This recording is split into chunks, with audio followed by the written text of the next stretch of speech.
La Confédération nationale de la boulangerie-pâtisserie française. Boulangers, pâtissiers, vendeurs, tourriers, des emplois, des métiers d'avenir incarnant le savoir-faire dans l'artisanat. Présente. Sud Radio 7 Excellent, Judith Belair. Bonjour à toutes et à tous, c'est Excellent sur Sud Radio. Bienvenue chez vous, au sein de votre rendez-vous du dimanche avec l'excellence française, avec ceux qui s'impliquent tout simplement. C'est une figure éminente de la littérature francophone qui conjugue brillamment la rigueur philosophique à la sensibilité littéraire. Agrégé de philo et formé à l'École normale supérieure, ce membre de l'Académie Goncourt s'est imposé comme un auteur incontournable et un explorateur des méandres de nos âmes humaines. Éric Emmanuel Schmitt, vous nous offrez avec votre dernier ouvrage, La lumière du bonheur, qui est paru mi-avril chez Albin Michel, une nouvelle incursion dans l'histoire de l'humanité, cette fois-ci en Grèce antique, un roman historique qui tend un peu vers la science-fiction même, hein. Vous allez nous en dire plus. Bienvenue sur Sud Radio. Bonjour. Diplômé en journalisme et en piano au conservatoire, elle a tracé un chemin singulier à travers les mondes du cinéma, de la musique. Après une carrière de scénariste à Los Angeles, Miami, Paris, Marielle Sade s'est lancée dans la chanson et collabore avec des légendes de la musique française telles que François Bernheim, Claude Lemel. Marielle Sade, votre nouvel album Ping Pong, il est sorti en mars et il révèle une palette sonore mélangeant pop, mélancolie, électro aussi, puis il y a des influences assumées de Gainsbourg, de Biolay, d'Alain Chamfort, ça fait du bien. Bienvenue sur Sud Radio. Merci Judith. Bonjour. C'est excellent, chers auditeurs. Bienvenue chez vous. Alors, Éric Emmanuel Schmitt, comme je le disais en intro, vous venez de faire paraître donc chez Albin Michel votre tout dernier roman, La lumière du bonheur. Alors, c'est le 4e tome de votre traversée des temps. Est-ce que vous allez aller dans le futur aussi? J'avais envie de savoir. Je pense que tout ça finira non pas aujourd'hui, mais demain matin. Ouais, c'est ça. Voilà. Parce qu'on a envie de se projeter là, parce que là, on visualise totalement les époques que vous nous racontez. On se demande ce que vous voyez du futur, quoi. Bien, dans le dernier tome, je vous dirai à la fois mes inquiétudes et mes espoirs. Ah. Alors, le pitch un peu de La lumière du bonheur pour les auditrices, les auditeurs, c'est Noam, donc votre éternel Noam, immortel, qui débarque en Grèce. Alors, c'est au 5e siècle avant Jésus-Christ, devient témoin alors de la naissance de la démocratie, du théâtre, de la philo, mais c'est un métèque aussi, c'est un étranger qui doit obtenir la citoyenneté athénienne pour participer à la vie de la cité, notamment aux Jeux Olympiques. Alors, on y croise Aristophane, Socrate, le médecin Hippocrate, le stratège Périclès, la troublante Aspasie, et puis alors évidemment, il y a une histoire d'amour aussi qui traverse les temps avec sa fameuse Noura. Là, vous nous transportez vraiment aux sources même de notre propre civilisation, quoi. Ah oui, je crois que vraiment nous sommes tous grecs sans le savoir. Parce que la Grèce... Expliquez pas aux auditeurs, oui. Ah oui, la Grèce nous a apporté des éléments absolument essentiels de notre vie contemporaine. La Grèce invente la démocratie. Il n'y avait jamais eu ça dans toute l'histoire du monde. Tous les gouvernements étaient assis sur la force. Et si quelqu'un de plus fort arrivait, il prenait de nouveau la place de chef. Il n'y avait pas d'autre légitimité que la violence. Et tout d'un coup, des hommes, un groupe d'hommes, se dessaisissent de la force, disent on en finit avec les tyrans, avec les despotes, et on est tous égaux, et on va se distribuer les postes, soit d'une façon élective, soit en tirant au hasard. L'invention de cette égalité, c'est la Grèce du 5e siècle, c'est exactement Athènes au 5e siècle avant Jésus-Christ. Alors en même temps, ne rêvons pas, cette démocratie n'était pas celle d'aujourd'hui. Oui, clairement. C'est-à-dire qu'à Athènes, un quart des habitants étaient des citoyens. Pourquoi? Parce que... Un quart seulement. Oui, pourquoi? Parce que les femmes étaient exclues. Il a fallu attendre, par exemple, 1945. C'est un peu redondant, ça. Oui, bon, voilà. Et les métèques étaient exclus, c'est-à-dire les hommes libres nés dans une autre cité. Donc oui, les étrangers. C'est-à-dire même s'ils étaient nés ailleurs en Grèce, ils n'avaient pas la citoyenneté. À Delphes, à Thèbes, dans des cités amies, ils n'avaient pas la citoyenneté. Et puis, bien évidemment, les esclaves. Mais en tout cas, c'est la première fois qu'un groupe d'hommes est égal. Ça va disparaître pendant des siècles. Mais il y aura toujours la petite veilleuse de Athènes au 5e siècle et au 4e siècle, qui témoignera pour toujours que la démocratie, c'est possible et que ça peut même donner une grande civilisation. Puis il y a le témoignage écrit de Platon qui reprend la République de Socrate, qui est très important. Oui, alors Platon, lui, il a une attitude très ambiguë par rapport à la démocratie, parce que comme la démocratie a tué son maître Socrate, il n'est pas tout à fait démocrate. Oui, bien sûr. Mais voilà, on est grec parce qu'il y a ça. On est grec parce que aujourd'hui, on regarde des séries à la télévision, on va au cinéma ou on va au théâtre. Ce sont les Grecs qui gens qui ont inventé ça. Avant, il y avait un poète qui se plantait au milieu du village et qui racontait une histoire. Et là, tout d'un coup, il y a une scène, un décor, des costumes et des êtres qui incarnent des personnages. C'est grec. La philosophie, c'est-à-dire un discours délié de toutes les religions, un discours qui veut être universel et qui vaut pour tous les hommes. Invention grecque. Le sport... Les JO. Et les JO. Alors les JO, c'est tous les Grecs, puisque ça se passait à Olympie. Et le sport, c'est aussi tous les Grecs. C'est-à-dire... oui, la pratique du sport régulière, etc. C'est l'invention. Ils n'ont pas inventé le corps humain. Ils n'ont pas inventé l'exercice. Mais avant, on faisait des exercices pour la guerre ou pour la chasse. Et eux, c'est l'exercice pour lui-même, pour le culte du corps, pour le culte de l'harmonie du corps, pour l'esthétisme. Et en plus, par exemple, les hommes s'entraînaient absolument nus à la palestre. Il n'y avait pas du tout le même rapport à la nudité. On apprend ça aussi, effectivement. Oui, j'explique effectivement qu'elle n'est pas sexuée. On est nu, mais c'est pas sexué. Il faut surtout pas avoir de grosses parties génitales. Oui, sinon c'est mal vu. C'est le contraire de ce que les machos pensent aujourd'hui comme le sommet de la virilité. Et du coup, la sexualité, elle n'était pas du tout définie par groupe comme on le fait aujourd'hui en 2024. Il n'y avait pas les hétéros, les bi, etc. Comment ça se définissait ? Alors c'est très curieux parce que je me demande si on n'est pas en train de revenir à une espèce de fluidité existentielle qui était celle déjà des Grecs. Ce que je veux dire par là, c'est que les Grecs pensaient que la sexualité, c'était le désir, c'était du pollen. Du pollen qui était dans l'air, puis alors on en aspirait et on tombait amoureux d'un homme, d'une femme, d'une jeune fille, d'un jeune homme. Et ça venait par accident. C'est un peu l'image du dieu Eros, le dieu amour, qui est un garnement qui tire des flèches, et qui vous fait tomber amoureux. Et ça voulait dire que la sexualité ne définit pas l'être. Elle n'est pas l'essence de l'être. Donc, la notion de homosexualité, hétérosexualité, bisexualité, inventée à la fin du 19e, est complètement inadéquate pour eux. Et je trouve qu'aujourd'hui, dans cette idée de délier le sexe du genre, etc., peut-être qu'on est en train de retrouver quelque chose de cette fluidité, de cette légèreté qui était celle des Grecs. Mais attention, précisons, c'était surtout vrai pour les hommes. Oui, parce que les femmes étaient considérées comme le sexe faible à cette époque-là aussi. En tout cas, elles servaient à faire les enfants, la cuisine, etc. Moi, du coup, j'ai montré dans mon roman des femmes fortes. Incroyables. Ouais, incroyablement des sacrées fortes, bonnes femmes, qui échappent à la condition de la femme. Donc, évidemment, Sappho, la grande poétesse, mais aussi Xanthippe, la femme de Socrate, Aspasie, la femme de Périclès. Voilà, des femmes qui étaient déjà, comme Xanthippe, par exemple, la femme de Socrate, déjà féministes, et qui disaient mais pourquoi est-ce que nous ne votons pas ? Et qui proposent de faire la grève du sexe. Elles ont attendu longtemps. C'est vrai. Et eux, d'ailleurs, les hommes ont eu la grève du sexe plusieurs fois. C'était la pratique à l'époque pour faire passer les choses quand c'était leur manière, en fait, de se défendre, quoi, les femmes, de priver les hommes de sexe. Oui, c'est dans une pièce d'Aristophane, donc un auteur comique de l'époque, que les femmes décident elles en ont assez de la façon dont les hommes gouvernent le monde, parce que c'est complètement raté. Et elles disent il faut aussi qu'on prenne le pouvoir. Et donc, elles décident de faire la grève du sexe. Mais alors, évidemment, elles ne sont pas d'accord parce qu'il y en a qui sont réellement amoureuses. Et puis, il y en a qui disent de toute façon, mon mari ne s'en rendra pas compte, etc. Bon. Et donc, c'est toute une vraie comédie. Je précise qu'Aristophane n'était pas féministe. C'était pour dire les hommes font mal, mais les femmes feraient aussi mal. Et c'est comme Sappho n'était pas forcément lesbienne. Hein. Elle venait de Lesbos. Oui, mais alors, racontez ça, oui, c'est intéressant. Si vous aviez demandé à Sappho si elle était lesbienne, elle aurait dit oui, j'habite Lesbos. C'est ça, voilà. L'île de Lesbos. D'où l'importance de la racine des mots. Hein. Oui, c'est ça. Alors, Sappho, c'est l'exemple total de la liberté. La liberté absolue d'une femme, liberté d'aimer, des hommes, des femmes, des jeunes hommes, des jeunes femmes. Elle était amoureuse de l'amour autant qu'elle était amoureuse des êtres.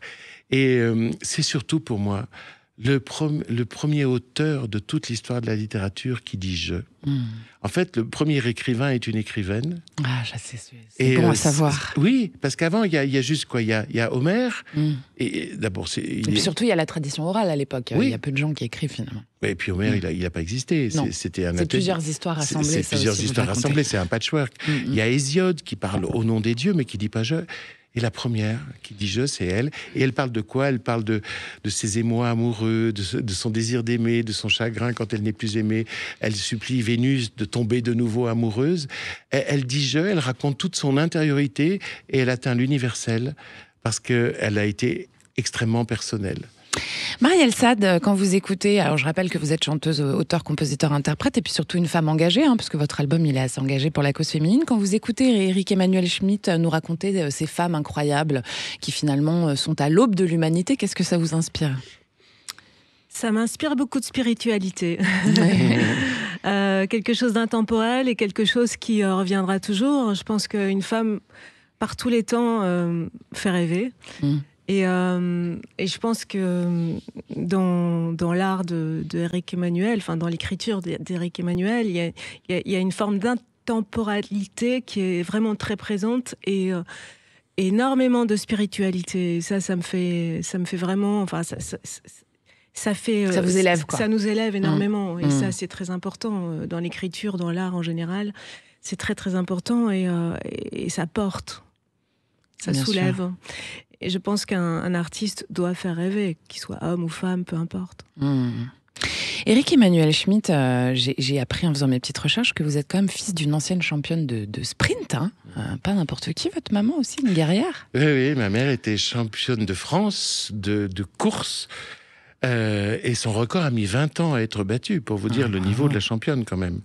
Et donc elle était c'était une femme assumée et un peu effrontée. C'est comme ça que vous les aimez. Tout ce que j'ai de bien, je lui dois. Je sais pas qu'on parle de mes qualités, je dis non, mais ça c'est ma mère. Vous savez, à l'époque, le monde du sport était encore extrêmement machiste. C'est-à-dire que les hommes et les femmes ne couraient pas les mêmes distances. L'homme courait 100 mètres, la femme 80. L'homme courait 200 mètres, la femme 120. Donc en 1900... On vient de loin quand même. Voilà, en 1945, ma mère était la championne du 120 mètres. Aujourd'hui, ça serait le 200 mètres, comme Marie-Jo Pérec, vous voyez. Bien sûr. Et alors ça a dû vous inspirer aussi, toutes ces femmes que vous nous racontez forcément. Bien sûr. Vous la visualisez quand vous écrivez parfois Comment s'appelait votre maman ? Elle s'appelait Janine, mais moi je l'appelais maman. Oui, bien sûr. Et... comment dirais-je, oui, un des plus grands, peut-être le plus grand chagrin de ma vie, ça a été évidemment de la perdre, parce qu'on avait C'est le seul chagrin qu'elle ne peut pas consoler. Oui, et c'est en même temps, elle m'en a sorti de ce chagrin parce qu'elle ne m'avait pas mis au monde pour que je sois malheureux. Ouais. Et donc, pendant que je vivais le deuil, je me disais, elle supporterait pas de me voir comme ça. Il faut que je me reprenne. Elle m'avait mis sur terre pour le bonheur et pas pour le malheur. Donc, c'était encore elle qui me relevait. Comme quoi, les femmes, en fait, ont marqué votre vie, et c'est aussi pour ça que vous avez envie de nous les raconter, Éric Emmanuel Schmitt. Parce que elles sont quand même très présentes dans votre littérature en général, et souvent très libres. Parfois ça choque à l'étranger, parce que nous en France on se rend pas compte. On n'a pas les mêmes mœurs. Moi par exemple, quand mes pièces ou mes films ont été, enfin j'ai fait 2 films, mais au Japon. On m'a dit, oh là là, vos femmes, quand même, elles sont pas dociles, elles emploient des gros mots, elles sont insolentes. Vous savez, nous, des femmes comme... Oui, et carrément, un producteur m'a dit, vous savez, nous, des femmes qui parlent comme ça, c'est des prostituées. Bon voilà, c'est excellent sur Sud Radio avec Éric Emmanuel Schmitt et le traitement des femmes au Japon. On va revenir tout de suite avec l'auteure, compositrice et interprète Marielle Sade. Restez avec nous. C'est excellent avec la Confédération nationale de la boulangerie-pâtisserie française. Boulangère, pâtissière, vendeuse, tourrière. Des emplois, des métiers d'avenir incarnant le savoir-faire dans l'artisanat. Sud Radio 7 excellent, Judith Belair. Merci d'être avec nous sur Sud Radio. C'est un bon choix, je dirais même plus c'est excellent. Avec moi ce soir, l'écrivain Éric Emmanuel Schmitt et l'auteur, compositrice et interprète Marielle Sade et son nouvel album Ping Pong.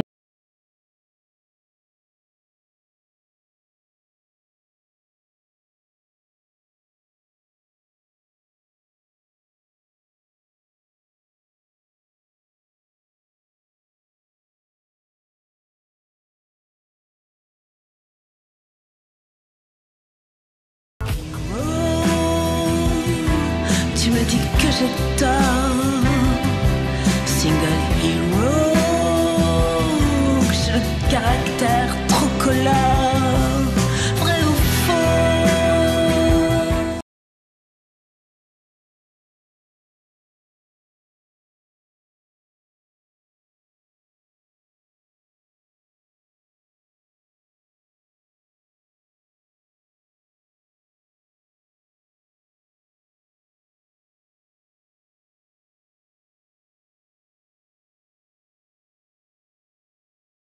Radio et son nouvel album Ping Pong. Alors Marielle, déjà, cet album, j'ai envie de dire que ça aussi, c'est un hymne à la liberté, à votre propre liberté, clairement. C'est essentiel. Ouais. C'est essentiel, la liberté, on se la prend, on se l'empare. C'est très important, c'est un choix. Ouais. Ouais. Et alors, justement, par exemple, Single Hero, c'est donc le deuxième extrait qu'on a entendu, ça s'adresse à cette génération de femmes que je représente aussi, on peut le dire, hein, monoparentale, battante, indépendante, etc., et qui doit finalement assumer et peut-être en rajouter un peu parfois. Oui, sûrement, oui. Il y a peut-être de ça, oui, c'est vrai, c'est bien dit. Rouler un peu des mécaniques pour y arriver, quoi. C'est vrai que d'abord, je pense qu'on n'a pas le choix parce que quand on est une femme monoparentale et que, en ce qui me concerne, j'avais la garde exclusive des enfants parce que le papa avait une déficience, il était en hôpital psychiatrique. Donc c'est vrai qu'on n'a pas le choix et voilà, on s'occupe avant tout des enfants et c'est vrai que souvent on est mal regardé, surtout il y a 20 ans. 20-25 ans. Ouais, vous avez senti les regards, vous, vraiment ? Ah oui. C'est-à-dire, donnez-moi un exemple concret, pardon. Le voisinage, en général, c'est pas très, très bien vu, c'est pas excessivement bien regardé. Une femme qui est là, seule avec 2 enfants, qui de temps à autre a quand même un homme dans sa vie, qu'on vient chercher, qui laisse ses enfants avec une babysitter de temps à autre. Et il surveille les voisins. Mais tout ce qu'on fait de bien, on le voit pas. Voilà. Et alors vous poussez la liberté jusqu'au bout parce que votre album, il est autofinancé. Hein. Tout à fait. Vous avez votre boîte, cette production. C'est Panache Compagnie. C'est Panache Compagnie, ouais. D'accord, ok. C'est une erreur du web. Et puis alors en plus, vous avez fait financer aussi une partie des chansons sur la plateforme KissKissBankBank. KissKissBankBank, ouais. Vous êtes pris en main, puis vous avez décidé, allez, c'est tout, je balance, j'y vais, c'est mon nouveau chemin, ouais. Liberté chérie, j'ai envie de dire. Je dirais défi. Ouais. Challenge. Parce que c'est pas facile. Ouais, non, c'était vraiment pas évident. J'y croyais pas du tout. J'ai fait 3 KissKissBankBank et je dois dire que c'était assez dingue parce que j'ai reçu des sommes assez colossales en fait. Je me suis vraiment fait l'album de mes rêves. Ouais, ça c'est quand même assez dingue. Et puis dans Chalala, c'est un peu la vie ça tourne autour de toi, mais ça tourne autour de nous. Donc ça c'est aussi de vous que vous parlez ou de nous les femmes, de ce qui nous racontez-nous un petit peu ce que vous avez envie de nous dire en fait. Là-dessus. Là c'est vraiment. C'est juste le fun. J'ai pas un parti pris tellement. Pas pour chaque chanson. Non, pas forcément. Je pense que là c'est vraiment au niveau humain que je parlais, et je pense que la chanson, comme je le disais là tout de suite, il faut s'emparer, il faut essayer de l'attraper au vol, et il faut la saisir, mais aussi la provoquer. Et chaque instant est un moment où il faut essayer de suivre son instinct, de suivre sa voix, de suivre sa linéarité, et d'être le plus sincère, le plus déterminé possible dans son existence. Sinon, la vie, elle est courte. Bien sûr. Et alors, pour pousser justement sur le côté libre et auto-entrepreneur de cet album, c'est un album que vous avez écrit et composé sur votre piano le long de vos voyages, et puis aussi majoritairement ensuite pendant le Covid à Bruxelles directement. Et donc, vous avez tout fait pratiquement, sauf un des titres qui a été écrit par Boris Bergman, qu'on connaît bien ici. Et donc, il fallait aussi que ça soit votre objet, quoi, complet. Non. Je suis pas du tout comme ça, moi, non, pas du tout. D'accord. Non, disons que j'avais pas le choix. Enfin, c'est en sorti fait, c'est tout parce seul. Que, voilà. Voilà, c'est sorti comme ça. Et puis Boris, à 2 reprises, m'a proposé de faire un texte. De toute façon, avec Boris, on n'a pas le choix, on coécrit pas. Donc, j'ai dit, vas-y. En fait, je suis arrivée avec une musique, j'ai commencé à lui dire, ouais, je voudrais tel thème. Non, ne me dis rien du tout, je veux rien savoir. D'accord. Et puis, paf, il y en a une qui s'appelait Le Touche à Tout et l'autre Ping Pong. Et c'est beaucoup de jeux de mots, et beaucoup de gens me disent, c'est pas toi qui l'as écrit, mais on dirait que c'est toi. Je dis, non, c'est Boris. Il est bon, le Boris Bergman. C'est un des meilleurs. Ça n'a rien à voir avec mon écriture, mais non, c'est clair que c'est vraiment, il est très fort, parce qu'en 5 minutes, le texte était là, je lui avais joué la mélodie, et en 5 minutes, il y a eu quelques petites retouches à faire, mais rien d'autre. Et alors la musique chez vous, même si vous en avez fait, vous avez fait pas mal de scènes entre 2002 et 2007 avec votre premier EP, faut que je pense à t'oublier. Vous avez repris ça à plus de 45 ans, et ça c'est aussi un choix de vie ça veut pas dire n'importe quoi, et c'est important comme message aussi pour les autres femmes. Encore et toujours, aller au bout de ses rêves et ne jamais lâcher son désir profond, et ne pas partir de cette terre sans avoir réalisé tous ses rêves. Oui, bien sûr. Et le son que vous avez choisi, qui est très 80s, mais quand même assez contemporain, parce qu'il y a de l'électro, il y a du rock, c'est glam, bon, ça touche en fait toutes les générations. Comment vous est venu, vous allez chercher où vos inspirations? Ça, c'est une question que j'arriverai pas. Non, vous savez pas répondre. Je pense musicalement, que c'est comme ça fait tout seul. Oui, vraiment, ça coule de source. Mais que ça soit 80s, évidemment, j'adore tout ce qui est 80s et tout ce qui est 70s aussi d'ailleurs. Non, c'est surtout, j'aime beaucoup ce qui est pop, ce qui est électro, ce qui est aussi très acoustique. Puis j'adore le piano parce que ma grand-mère était Vous avez été formée au conservatoire vous-même. Oui, et puis ma grand-mère était une très grande concertiste. Et puis j'avais un grand-oncle qui était aussi un très grand musicien. C'était pas n'importe qui, votre grand-oncle, vous pouvez le dire à l'antenne. Il y avait Ray Ventura, puis il y avait Sacha Distel. Ouais. Donc voilà. Autant dire que vous aviez pas trop le choix finalement, au bout du compte. Tout le monde dans la famille est musicien. D'accord. On a vraiment... on est tombé dedans. Et alors vous avez flirté avec d'autres chemins, quand même. L'écriture aussi, parce que mon père était très très littéraire, et c'est vrai que j'ai reçu ça de lui aussi. Et les deux, voilà, ça fait la composition et l'écriture. Et je ne pourrais pas l'un sans l'autre. Ouais. Peut-être l'écriture tous... Non, quoique non. Non, l'écriture sans la musique, ça marche pas? Non. D'accord. Vous n'allez pas écrire un roman, quoi? Si, peut-être bien. Mais il y aura de la musique dedans. Ok, un roman avec un CD incrusté. Si, ça existe encore. Mais des films musicaux, peut-être. Ouais. Et alors, cet album, vous l'avez réalisé à Bruxelles, on l'a dit. Alors, Bruxelles, vous avez ça en commun avec Éric Emmanuel Schmitt, c'est votre ville natale. Et vous avez enregistré ça, je ne sais pas si vous le connaissez d'ailleurs, Éric Emmanuel Schmitt, le mythique studio ICP. Non? Oui. Ben voilà, c'est là que l'album a été fait. Pourquoi ce choix? Alors, tout à fait par hasard, parce que j'avais reçu une résidence de la SACEM. Ouais. Et je pouvais choisir, j'avais 3 studios à choisir. Et puis, ma mère habitait Bruxelles, c'était le confinement. Ouais. Et je me suis dit, allez, je vais la rejoindre. D'accord, c'est une bonne raison. Et puis après, je suis restée tout le confinement, en fait, à ICP. Enfin, une bonne partie du confinement à ICP. Et alors, vous, l'un comme l'autre, finalement, vous avez un peu le pied entre les deux villes. Vous, Éric Emmanuel Schmitt, j'ai envie de dire que votre cœur, il balance, quoi, quand même. Hein. Il n'y a pas de choix à faire chez vous. Oui, je dois avoir 2 cœurs, alors c'est plutôt ça. Oui, moi je suis franco-belge, parce que fort heureusement, aujourd'hui, en Europe, on peut additionner les nationalités, donc on peut avoir des papiers qui correspondent à la vérité de notre histoire. Et donc, oui, moi je me sens un écrivain français, mais je vis plutôt à la belge. Oui, c'est-à-dire à la cool. Oui, voilà. En riant beaucoup, un deuxième degré. Oui, en ayant une espèce de folie douce aussi, qui est parfois un petit peu dans ce que j'écris quand même. Oui.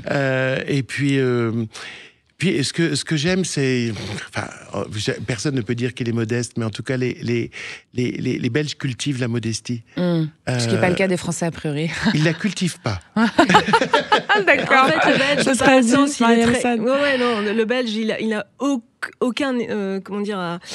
Il a aucun ego. D'accord. Aucun. D'accord. Vous savez, il y a une blague belge qui dit comment tu fais pour tuer un Français? Eh ben, tu prends la carbine et tu vises juste au-dessus de la tête, là où il y a son complexe de supériorité. Bon, voilà. Chers auditrices, chers auditeurs. On la connaît tous. Voilà. Moi, je la connaissais pas. Alors, pour revenir un petit peu à votre album, Marielle Sade, c'est un album que vous dites, alors ça, je vous cite, un album qui s'adresse à notre génération de femmes et d'hommes aussi, je vous rassure, messieurs, parce que c'est important quand même de lier les genres. Hein. Pour moi, on est égaux. Voilà. Il y a pas, enfin, moi, j'ai un fils aussi. Je veux dire, moi, je ne voudrais pas que la femme se sente supérieure à l'homme, ni l'un ni l'autre. Enfin, dans un sens comme dans l'autre, il faut vraiment réussir à avoir cet équilibre. J'espère que vraiment, on va y arriver une bonne fois pour toutes. Pas que la femme va prendre le dessus non plus. Enfin, ce serait un peu dommage. Donc l'équilibre, ça serait quoi? Ça serait une forme d'équité pour vous? Complètement. Ouais, c'est ça. Complètement. Je pense aussi, alors là je vais peut-être un peu choquer, mais je pense qu'on a des qualités intrinsèques chacune. Chaque genre?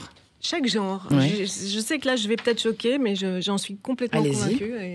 C'est-à-dire que vous pensez que les genres peuvent pas être égaux, mais qu'ils peuvent être dans l'équité, c'est ça? Parce qu'il n'y a pas forcément de sens à dire qu'un homme... C'est un peu comme une coccinelle et une mouche, ils n'ont pas les mêmes... je sais pas, c'est pas pareil quoi. Enfin, qu'est-ce que vous en pensez de ça, Éric? Moi je suis la coccinelle. Hein. Moi je suis pas la mouche. Bon voilà, on est entre une coccinelle et une mouche ce soir dans cet excellent. Non, pas la coccinelle et l'oiseau alors. Vous restez avec nous, chères auditrices, chers auditeurs. Je suis avec l'écrivain Éric-Emmanuel Schmitt et son roman La lumière du bonheur, très joli, sorti chez Albin Michel, et la chanteuse Marielle Sade que vous entendez derrière, et son tout dernier album Ping Pong. Vous restez avec nous, on revient. Danse, chalala, danse. C'est excellent avec la Confédération nationale de la boulangerie-pâtisserie française. Boulanger, pâtissier, vendeur, tourier, des emplois, des métiers d'avenir incarnant le savoir-faire dans l'artisanat. Sud Radio, c'est excellent, Judith Belair. Merci d'écouter Sud Radio, c'est excellent. Comme tous les dimanches, vous êtes ici chez vous, chères auditrices, chers auditeurs, avec l'écrivain qui n'est plus à vous présenter, Éric-Emmanuel Schmitt, et Marielle Sade, la chanteuse pop, à découvrir pour ceux qui ne la connaissent pas. Alors, Éric-Emmanuel Schmitt, on a parlé de votre roman, La lumière du bonheur, qui est sorti chez Albin Michel, et puis vous avez pas mal d'actu, notamment il y a Avignon Off. Il y a votre roman Variation énigmatique qui est mise en scène par Paul-Émile Fourny avec Hugo Becker et Pierre Rochefort. Alors ça va être au Théâtre du Chêne Noir pour ceux que ça intéresse du 7 au 29 juillet. Alors ça sera tous les jours à 12h50. C'est un huis clos là. Oui, ça avait été créé en 1996 par Alain Delon et Francis Huster. Ouais. Et puis bon, c'est une pièce qui se joue tout le temps dans le monde entier. Et ça y est, il faut changer de génération. Donc Hugo Becker... Il y a un défi à relever pour les deux, là. Il le relève très très bien, puisque j'ai vu le spectacle quand c'était à l'Opéra de Metz. Oui, d'accord. Ouais. Et alors, adapté, c'est vous qui avez fait l'adaptation ? Non, en fait, c'est une pièce. C'est une pièce déjà. C'est une pièce. Je l'ai écrit comme. En fait, moi, vous avez tellement écrit avec Emmanuel Schmitt qu'on a ça, du mal à vous suivre. Même mon assistante n'y arrive plus. Parfois, elle confond les titres. Non, mais j'ai commencé par le théâtre, en fait. Les années 90, je faisais une pièce par an parce que j'avais des choses à dire au théâtre. Et puis après. J'étais torturé intérieurement parce que je sentais qu'il y avait des choses des histoires que je devais écrire et qui nécessitaient un romancier. Et je suis parti à la découverte du romancier éventuel. Ah, c'est comme ça. C'est comme ça que ça s'est passé. D'accord. Et donc, à ce moment-là, j'ai écrit l'Évangile selon Pilate, La part de l'autre, etc. Ouais. Et bon, finalement, il y avait un romancier. Et voilà, j'ai beaucoup fait de théâtre au départ et après beaucoup fait de romans.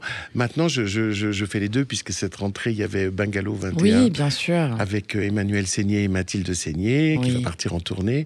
Et puis je viens de finir une autre pièce tout en faisant de l'écriture romanesque. En fait, c'est les histoires qui commandent. Une histoire me dit, je suis une pièce de théâtre ou je suis un roman. D'accord, c'est l'histoire qui se raconte à vous. Voilà, vous savez, moi j'obéis. je suis même l'esclave de mon imagination.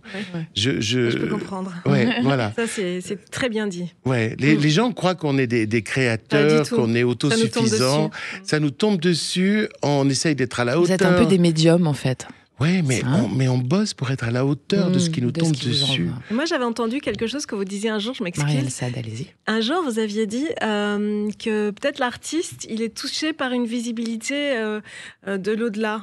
Il m'avait semblé entendre ça. Oui, c'est-à-dire que qu'est-ce que c'est l'inspiration ? D'où ça vient ? Alors, les matérialistes vont vous dire que c'est du recyclage de la mémoire. Puis d'autres, avec des théories plus ouvertes, vont vous dire que peut-être vous sentez les vibrations du monde et qu'il se passe quelque chose en vous. Et puis, on peut aussi penser qu'il peut y avoir une inspiration supérieure qui vous tombe dessus, dont vous êtes tout d'un coup le relais. Moi, je garde toutes les portes ouvertes. Moi, je pense pas que la rationalité doit être au-dessus de tout, personnellement. Non. Et je pense... Qu'est-ce qui doit être au-dessus de tout, alors ? La liberté. Encore et toujours. Et puis, c'est pas rationnel, la liberté ? Non. D'accord. Pas forcément. Ok. Parce que c'est quelque chose qui nous guide malgré nous. Oui. Puis on s'écoute beaucoup, donc s'écouter beaucoup, c'est pas forcément très rationnel. Quelquefois, c'est un risque, c'est un défi. Comment dire ? C'est un risque. On saute sans filet. Oui. En tout cas, ce n'est pas raisonnable, si ce n'est pas rationnel. Voilà, je crois que ça a la même rationnel et raisonnable doit avoir la même étymologie. C'est la même étymologie, mais effectivement, raisonnable, la liberté ne l'est pas. C'est sûr. Elle décide de se mettre au-dessus parfois des arguments, du pragmatisme, du calcul d'intérêt. Et c'est vraiment une valeur qu'on essaye de... La liberté n'existe que si on la fait vivre. Et voilà. J'adore cette émission. Ça, c'est beau. Ça, je la reprendrai, celle-là. Et alors, quand vous avez des jeunes comédiens, pour en revenir un petit peu à Variation énigmatique, par exemple, parce que c'est un exemple parmi tant d'autres, Éric-Emmanuel Schmitt, Hugo Becker et Pierre Rochefort, est-ce qu'ils vous ont consulté pour capter l'essence des personnages ou pas du tout ? Ils ont préféré faire leur chemin tout seuls ? Pas du tout. Ils ont fait comme si j'étais mort. Du coup, ils ont été Difficile paniqués à le jour faire, où je suis ça. arrivé. Voilà, c'est ça. Parce qu'ils se sont rendus compte que, finalement, il est vivant. Il est là quand même. Voilà. Mais j'ai pas été déçu. Non, au contraire, moi, je trouve extraordinaire de voir des êtres humains qui ont une autre histoire que la mienne, parce qu'ils sont plus jeunes, et qui ont une autre histoire artistique aussi, qui ont d'autres références dans la tête que des gens de ma génération, qui n'ont pas vu Delon et Huster jouer ça, s'emparer du texte. Tout d'un coup, par exemple, c'est beaucoup plus... Il n'y a pas de captation, quoi. Ils ne sont pas allés regarder ce qu'on fait. Non, parce qu'il n'y en avait pas, parce que précédents. Delon avait demandé une telle somme que personne n'a voulu. D'accord. Et J'adore les petites histoires comme ça. mais ils sont beaucoup plus physiques. Ouais. Ils sont beaucoup plus physiques et beaucoup plus, je dirais, l'expression du désarroi prend d'autres formes. C'est légèrement moins intellectualisé. Et du coup, la pièce, elle prend aussi une chair. Ouais. Plus animale, quoi. Oui, c'est très intéressant. Plus humaine, en fait, en soi. Marielle Sade, vous, alors quand même, je fais un petit point pour que les auditrices et les auditeurs vous connaissent. Hein, vous êtes quand même diplômée en cinéma, vous êtes diplômée aussi de piano, du conservatoire. Vous avez été scénariste pour la télé. Vous avez partagé votre vie entre, on l'a dit tout à l'heure, Los Angeles, Miami, Bruxelles, Paris. Et finalement, c'est Paris et c'est la musique qui ont emporté la victoire, mais après moult pérégrinations, j'ai envie de dire. Non, toujours un retour à Paris. C'est Ouais. vrai que c'est une diva à Paris. On la quitte, mais on a toujours besoin de la retrouver. Vous avez la même sensation par rapport à Paris, Moi, une fois, j'ai dit... parce que la séduction de Paris est terrible. Moi, j'ai jamais pu écrire une ligne à Paris. Parce que quand je suis à Paris, mon énergie et mon temps appartiennent à Paris. Donc, une fois, je m'étais permis de dire... Bruxelles est une épouse, Paris est une maîtresse. Ouh là là. Ou une Mais diva. alors, faut plus dire ce genre de choses aujourd'hui. Mais si. Bon, on a le droit. Liberté, Mais chérie, on l'a faites dit. sincère quand même. Alors, vous avez un autre point commun tous les deux. Il y a Bruxelles, il y a l'écriture, il y a plein de petites choses, mais il y a aussi le fait que vous êtes montés tous les deux sur scène, et que le rapport à la scène, c'est quand même autre chose que l'écriture. Alors vous, Eric Emmanuel Schmitt, l'écrivain, il est seul, on l'imagine, devant son bureau, tout seul. Quand vous arrivez sur scène, c'est le rapport au public, ça vous transcende, j'imagine, ça change complètement. J'ai l'impression que c'est la fin de la solitude. C'est ça. Et que c'est le bout du bout de l'incarnation. Tout d'un coup, les histoires qui sont passées dans mon esprit et à travers ma plume sur le papier, eh bien, elles vivent dans ma chair, dans mon corps, dans ma voix, dans mon énergie. Alors, c'est arrivé par accident.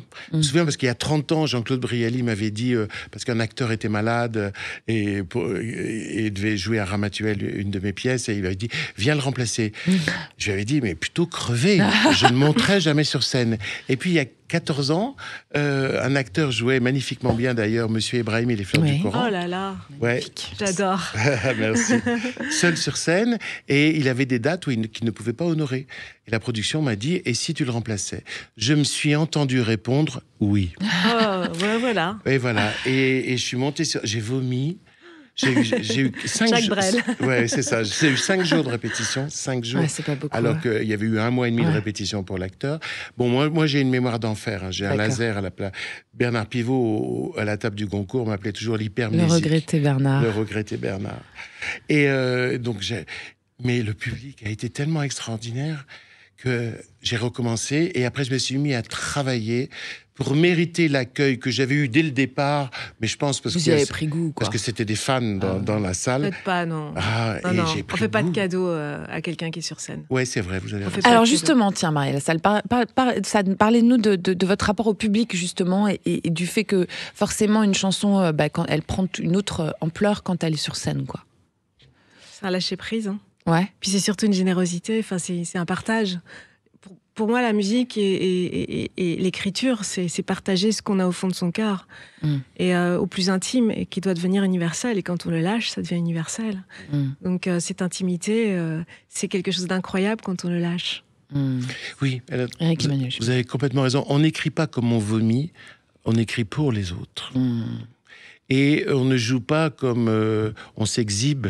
Ah bah non. On est complètement offert à l'autre, mais pour essayer de le rendre heureux. Donc, c'est vraiment la main tendue, l'écriture ou monter sur scène. C'est vraiment pour l'autre.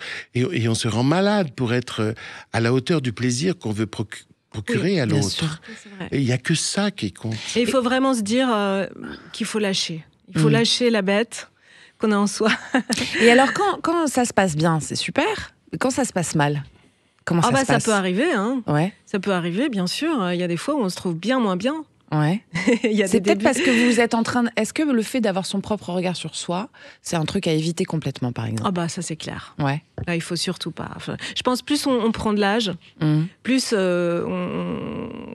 on prend un second degré par rapport à tout ça. On se dit bon, ça va, on va pas mourir, donc c'est pas la fin du monde. Au pire, on se gamelle. Et puis ce qu'il faut faire surtout, c'est partager. En fait, c'est comme si on avait des enfants en face de soi. Quand on a un enfant, on a envie de lui donner. Et tout le public qui est là, tout ce qu'il veut, c'est du bonheur, c'est du rêve. Donc il faut lui donner ce rêve. Et si on n'est pas à la hauteur de ça, il faut rentrer chez soi. On sent que vous êtes habité quand vous dites ça. C'est vraiment, c'est comme ça que vous montez, quoi. Je descends. En fait. Je descends dans l'arène. Ok. C'est une autre vision des choses. Éric Emmanuel Schmitt. Oui, quand ça se passe mal, en fait, souvent le public a raison. Bah oui. Ce que je veux dire, C'est-à-dire que c'est pas sincère, quoi. Moi, une fois, ça s'est passé pas bien, mais enfin, pas. J'ai joué Monsieur Ibrahim et le fer du Coran le lendemain de la mort de mon père. Vous y êtes allé quand même, quoi. J'y suis allé quand même. C'est dur, ça. Mais j'étais raide. Ah oui. J'étais triste. Et au moment où je devais jouer la mort de Monsieur Ibrahim, j'ai failli y rester, quoi. Et j'ai vu après sur Internet, il était raide, il était triste, il y avait un drôle de rythme. La seule fois où j'ai eu des critiques comme ça, et les gens disaient, et en plus, il avait l'accent belge. J'arrivais pas à contrôler. Donc, quand je pense qu'il y avait l'accent belge et l'accent lyonnais, puis c'est l'accent de mon enfance. Il y avait papa, quoi. Et j'en ai jamais voulu aux gens, parce qu'ils savaient pas. J'en ai jamais voulu aux gens de ce qu'ils avaient écrit ce jour-là, parce que je pense qu'ils avaient réellement raison. Comme quoi, on peut pas mentir à son public. Exactement. Merci à vous d'ailleurs, chers auditeurs, chères auditrices qui écoutez cet excellent sur Sud Radio. Nous sommes avec l'écrivain Éric Emmanuel Schmitt et son très joli roman La lumière du bonheur. C'est sorti chez Albin Michel. Et Marielle Sade, la chanteuse aux 1000 vies, qui nous chante tout ça dans Ping Pong, aussi sur toutes les bonnes plateformes. Vous restez avec nous pour la dernière partie de l'émission. C'est excellent avec la Confédération nationale de la boulangerie-pâtisserie française. Boulangère, pâtissière, vendeuse, tourrière. Des emplois, des métiers d'avenir incarnant le savoir-faire dans l'artisanat. Sud Radio, c'est excellent, Judith Belair. C'est excellent sur Sud Radio, c'est bientôt la fin de votre émission autour de l'excellence française et de ses esprits poliformes. Ce soir, pour encore un quart d'heure, je suis en compagnie de l'écrivain Éric Emmanuel Schmitt et de son roman La lumière du bonheur, sorti chez Albin Michel, et c'est un bonheur. Et la chanteuse Marielle Sade et son tout dernier album Ping Pong, et ça aussi, ça fait du bien. Alors, Éric Emmanuel Schmitt, sur votre site, je vous cite, vous dites, alors ça c'est tiré de La Nuit de Valogne et c'est la citation de vendredi dernier. Je me fuis moi-même, mais je ne perds jamais ma trace, je me rattrape toujours. Est-ce que ça vous définit, ça, ou c'est juste un de vos personnages qui raconte ça? J'ai eu envie de savoir, quand même.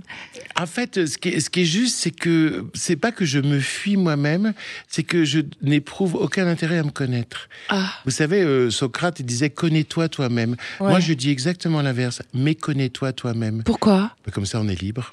Ah bon? Comme ça, Est-ce que la liberté, c'est pas la connaissance, justement, Éric Emmanuel Schmitt? Moi, par exemple, vous savez, la question se pose souvent quand on est créateur. Les gens vous demandent est-ce que vous avez suivi une analyse ou pas, etc.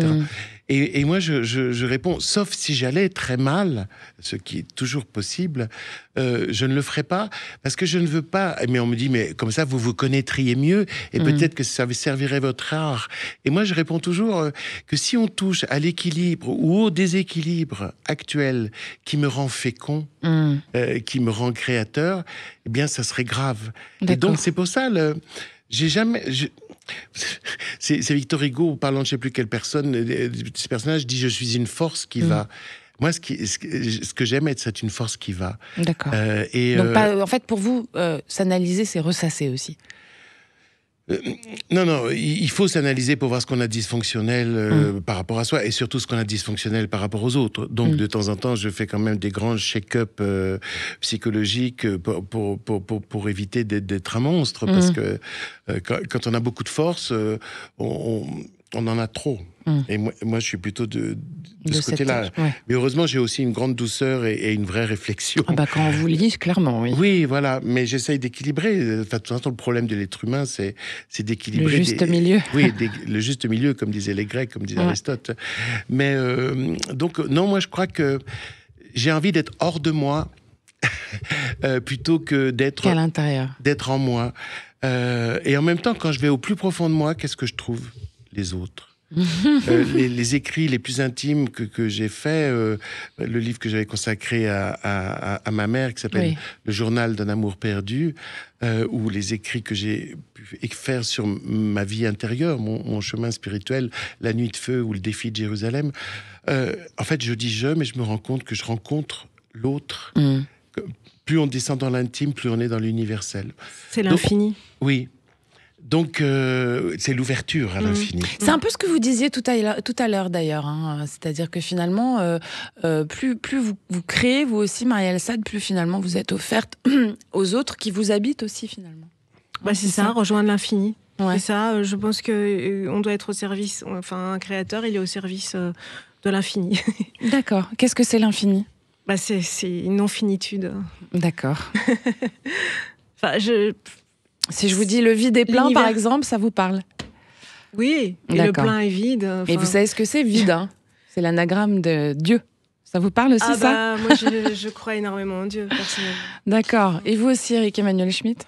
Moi, je crois que... En une force, en tout cas. Une force qui nous unit tous. C'est pas le Dieu qu'on va... C'est pas le patriarche avec la barbe blanche là-haut. Non, on a compris. pas du tout.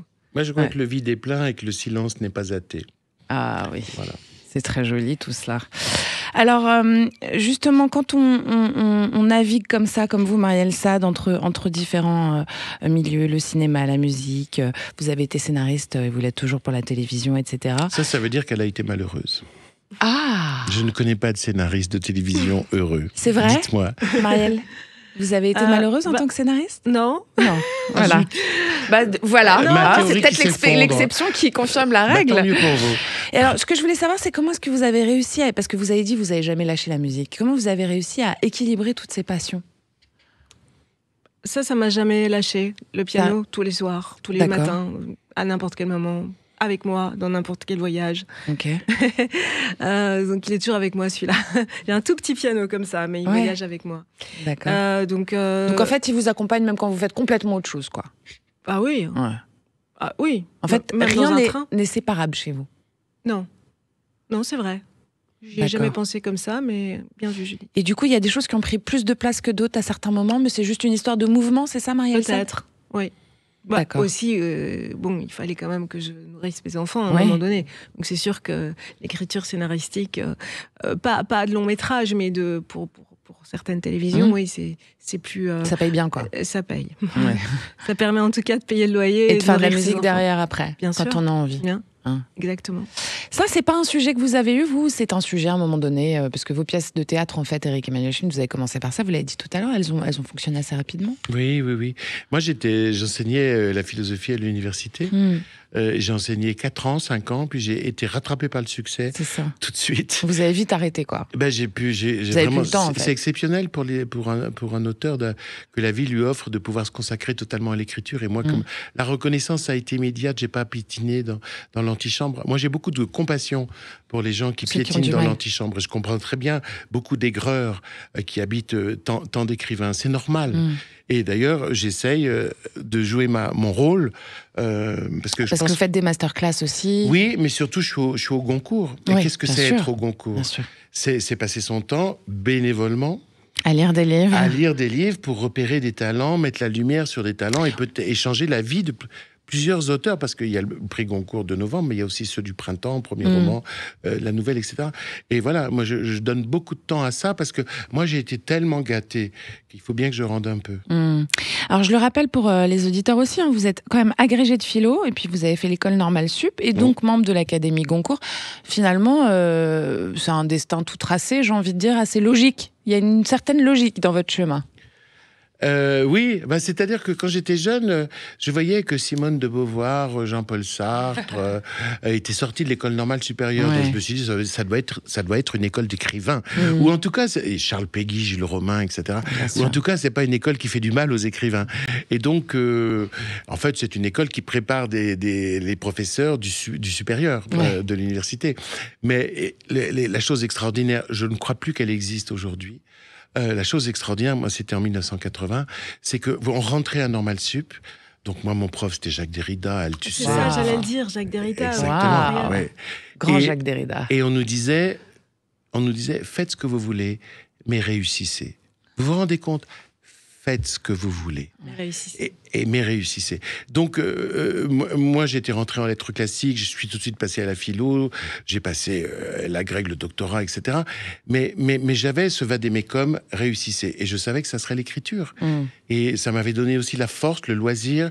Quand je suis arrivé à Paris, parce que j'étais en Malsub, j'avais un salaire qui me permettait d'être presque tous les soirs à la Comédie Française pour regarder les pièces et d'acheter des livres, etc. Donc, ça a été une école de liberté. La vraie formation, c'est marrant. Comme quoi le cadre. Le thème revient aujourd'hui. Hein. Ouais. Une Comme vraie quoi, école le cadre, de liberté. Le cadre donne la liberté aussi. Exactement. Mais Très aujourd'hui, je important. crois qu'on est beaucoup plus.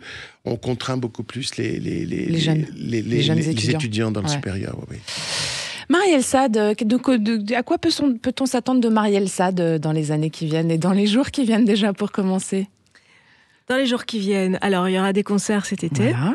Il y aura bien sûr un nouvel album l'année prochaine parce que Vous êtes déjà dessus? Ah bah pff, Bien sûr. alors là. Vous avez votre fille à côté hors antenne. J'ai envie de lui demander si elle n'est pas un peu fatiguée de temps en temps, Romy. Allez-y. Non, c'est hyper inspirant d'avoir une mère et une femme. Enfin, ouais. Aussi Et en complète. Ouais, qui est complète et qui assume sa créativité et qui ne s'arrête pas sur des injonctions, que ce soit l'âge ou un lieu de vie. Non, je trouve ça super inspirant. Bon, bah, vous avez réussi votre chemin. Alors, donc, vous donnez... Alors voilà. justement, Allez-y. Romy est réalisatrice. Ouais. Et je tiens à le dire, donc j'ai joué dans son précédent film qui s'appelle Le divorce de mes marrants, en l'occurrence le divorce de son père et moi, qui était épique. Et elle en a fait une œuvre d'art merveilleuse, chaleureuse, optimiste, pas du tout de règlement de compte, rien que du bonheur et de l'espoir, et avec plein de mélodies parce que cette jeune personne est également compositrice. On entend la maman fière. Non, je suis pas comme ça. Moi, je suis très dure. Hein. Alors, juste rapidement vos concerts, parce qu'on va devoir rendre l'antenne. Un film aussi, un long métrage que Romy Ouais. est occupée à écrire, Ok. qui s'appelle Disque d'or, dans lequel on va travailler aussi. Et puis, donc, un prochain album. Et vos concerts, c'est quoi les dates et les lieux? les concerts, ce sera sur mon Tout Instagram, sera sur votre Facebook, Instagram. machin, Voilà. etc. Marielle Sade, comme le marquis, n'est-ce pas? Voilà. Vous n'êtes pas de la famille? Non, et On puis c'est sait pas un pas. pseudo non plus. Bon, bah voilà. Éric Emmanuel Schmitt, bah, on sait que vous avez la lumière du bonheur, hein, qu'on peut attraper, et aller acheter surtout dans toutes les bonnes librairies. C'est sorti chez Emmanuel, n'importe quoi, chez Albin Michel. Et puis, vous avez aussi à Strasbourg, il y a aussi encore du théâtre avec vous, Hôtel des Deux Mondes, hein, c'est au théâtre du Cube Noir à Strasbourg. Mais vous me bientôt. l'apprenez. Voilà, et ben voilà, c'est présenté par la C12, le collectif 314, et ça sera du 18 au 22 juin à 20h30, Éric Emmanuel Schmitt. Quelle star, vous savez même plus quand on vous joue. Non. C'est beau. Allez, on s'écoute un petit peu.